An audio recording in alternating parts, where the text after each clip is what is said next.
আসন নিয়ে এখনো জামায়াতে ইসলামীর সাথে দর কষাকষি চলছে ইসলামী আন্দোলনের। মত দ্বিমত থাকলেও জোট নিয়ে আশাবাদী দলের নায়েবে আমির। অন্যদিকে 2-3 দিনের মধ্যে চূড়ান্ত আসন বন্টনের কথা জানিয়েছে দুই দলই। এক্ষেত্রে প্রার্থীদের বিজয়ী হওয়ার সক্ষমতাকে গুরুত্ব দেয়া হচ্ছে। মতানৈক্য থাকলেও জোট ভাঙার শঙ্কা উড়িয়ে দিলেন নেতারা। আরো জানাচ্ছেন সহকর্মী ফয়সাল মাহমুদ।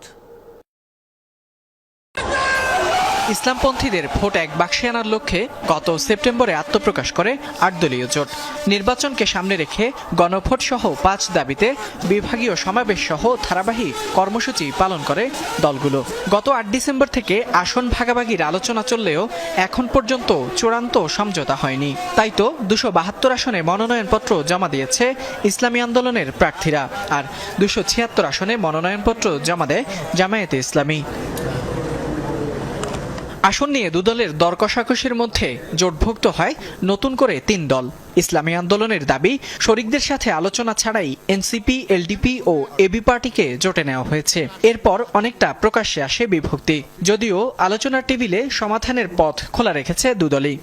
আমাদের মধ্যে একটু ভুল বুঝাবুঝি, মানে কোনো এক দলের হয়তোবা সবাইকে সম্মিলিতভাবে সিদ্ধান্ত নেওয়া উচিত ছিল, হয়তো আমি একক নিয়ে ফেলছি, যেটা অন্য দল বা আমাদের অন্য যারা আছে তারা হয়তো বা এটাকে ভালো চোখে দেখেনি। এখানে বড় ভাই, ছোট ভাই, মেজো ভাইয়ের কোনো বিষয় নয়। আমরা সবাই একই সাথে আন্দোলন করেছি, কর্মসূচি দিয়েছি, আমরা একই লক্ষ্যে কাজ করে যাচ্ছি। আমরা পরস্পরের প্রতি সম্মান শ্রদ্ধা রেখেই সহমর্মিতার মনোভাব নিয়ে আমরা কাজ করছি।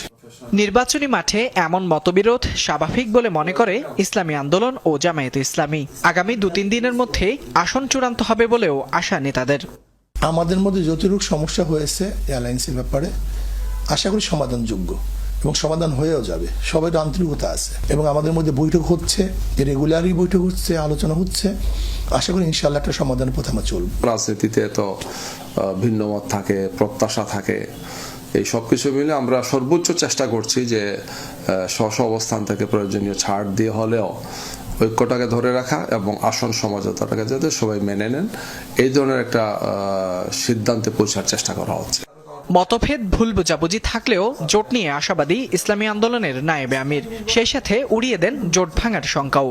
যেহেতু ইসলামের প্রতি মানুষ ঢুকছে, সেখানে আমরা অন্য কারোর সাথে জোট করব কেন? তো আমরা যদি সেখানে চলে যাই চাঁদাবাজদের কাছে, আবারও সে যাদের বিরুদ্ধে জোট হয়েছে, মানে জনগণ যাদের প্রত্যাখ্যান করতে চায়, তাদের সাথে অংশগ্রহণমূলক তো নির্বাচন হতে পারে না। জোট নেতারা বলছেন, আসন বন্টনে অগ্রাধিকার পাচ্ছে প্রার্থীর বিজয়ী হওয়ার সক্ষমতা। ফয়সাল মাহমুদ, যমুনা নিউজ, ঢাকা।